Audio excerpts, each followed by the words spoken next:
The planet as a whole is going through a sort of dark night of the soul. And as most dark nights of the soul go, it introduces the user to extreme bliss and to extreme terror. That's sort of the name of the game. We've been in this in-between state, right? But the in-between state is a fate worse than death. I was watching my son play video games the other day. Or was he playing video game? He was watching something on YouTube, I think. And he was falling asleep, but he was trying to stay awake at the same time. Not awake and not asleep, and had this epiphany. The epiphany was the zombie apocalypse that is already upon us is the in-between state. The zombie is neither alive nor is the zombie dead. It is in the in-between state.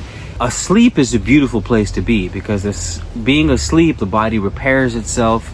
We get a chance to dive into the subconscious mind, to see what's going on in our inner workings, to understand problems, to bring solutions to complexities that we can't see with our conscious mind. Being quote unquote asleep is a beautiful thing.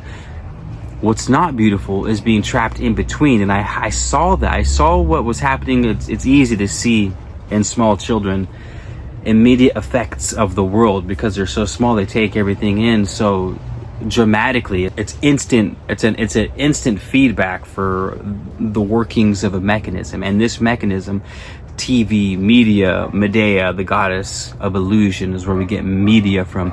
We see how how his body was fighting to sleep, but entertainment had captured his mind. Entertainment to capture, to control the mind. Who's capturing, who's controlling, who's influencing the mind? The body was begging for sleep, but the TV was almost dragging the soul out of him. And that's what happened. You watch someone who's balls deep in Netflix or in a show or in the news or something. It's almost like they're sitting, but there's something about them is being pulled into the screen, absorbed, consumed by the screen, or consumed by whatever's on the other side of the screen.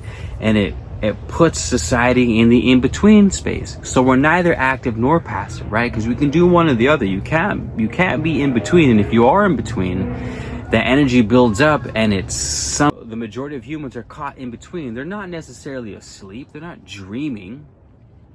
They're not active. They're not living. They're not conscious. They're in between. Remember, the phoenix has to die before it can be reborn. If the phoenix starts to die but stops midway, you have all sorts of... Anyway, point being, the world has taken the red pill. With social media, with this grand enlightenment that the planet's going through, this access to information, maybe it's an age of Aquarius thing, we have been subjected to the red pill, each and every one of us. And what people don't talk about most when talking about the Matrix is not so much being awake and being asleep, but the importance of pushing through once you've been awakened. Like the Hermetic axiom says, it's best not to start, but once you start, it's best to finish. And that's the reason why, because if you awaken to this reality, you are exposed to the absolute raw beauties of reality, but you're also exposed to the raw terror of this reality. Then what happens? Paralysis, anxiety, depression, restlessness. You're pacing. You can't make decisions. You don't know what to do with it. You don't know where to go. You have all this information, but nothing to do with it. So you go out into this paralysis state. And that is one of the first pitfalls, one of the first downsides of the awakening process is we have this elation to seeing the true beauty of things, but then we have this despair of being exposed to the true darkness of things. And the weather very peculiar, don't you think? It's best not to start, but if you start, it's best to finish. Do not be caught in the in-between. Push forward, do the work, meditate daily, make peace with yourself and make peace with others. Shut out the external world.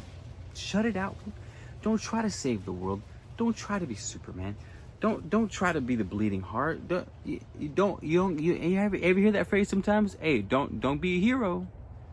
Don't be a hero.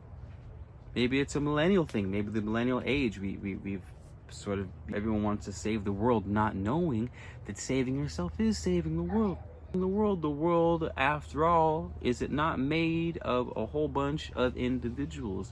So the more of those individuals that can cultivate peace, the more the world at large can cultivate peace. Obviously help your neighbor when you can, but by all means give from the overflow. When you're in an airplane and they're giving you the safety talk and say, hey, if we go and die, oxygen masks fall, please, it says adults, please put on your masks before helping the kids and children and helping those around you. Why? Why would you help yourself before helping the kids? Because the kids can't help themselves anyways. Right? So if you try to save all these children before putting your mask on and you die, then no one gets saved. At least if you get your mask on, you're like, I am capable here and I've taken care of myself. Now that my cup is full, I can take care of everybody else. And that's sort of how we have to look at the world. All right, make sure you have your oxygen tank. Make sure you're surrounded by the life.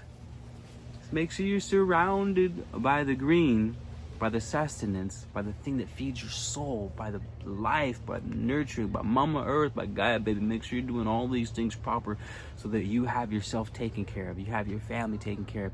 And when I say that, I mean mostly peace, mostly your state of mind, your happiness on a day-to-day level is what we're going for. I'm not saying you need to make a 6K income. I'm talking basics. Like when you wake up in the morning, are you at peace? When you go to bed at night, are you at peace? Are you hating people in your life? Are you not able to forgive people in your life? Are you just constantly in your head, just going 24/7? Your subconscious programming, if it's negative, then it's gonna show. It's gonna show.